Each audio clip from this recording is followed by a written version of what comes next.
तर आपण बघू शकता हा 20 गुंठ्याचा जो प्लॉट आपल्याकडे आलेला आहे तो हा एक आनंद कुंज आहे।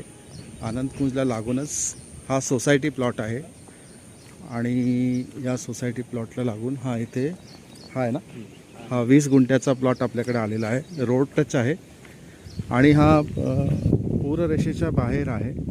110 मीटरच्या अंतरावर साधारण हा अंतर आहे याचं। मग हा जो दिसतोय हा झाडापासून असा पूर्ण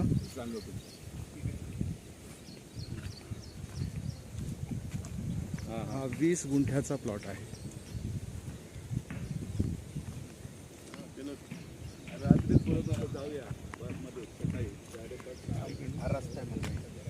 मध्ये एक रस्ता ठेवलेला आहे ना, हा किती फूटचा आहे रस्ता? 9 मीटर 9-10 फुटाचा रस्ता आहे इकडनं आणि इथे 10 गुंठे तिथे 10 गुंठे असे 2 प्लॉट आहेत। 20 गुंठ्याचे प्लॉट आहेत। हा त्याचा कॉर्नर बाउंड्री आहे असे पाठीमागून हा सोसायटी प्लॉट आहे। तर आपण हा 20 गुंठ्याचा प्लॉट तुम्हाला मी सांगितला होता तो हाच प्लॉट आहे।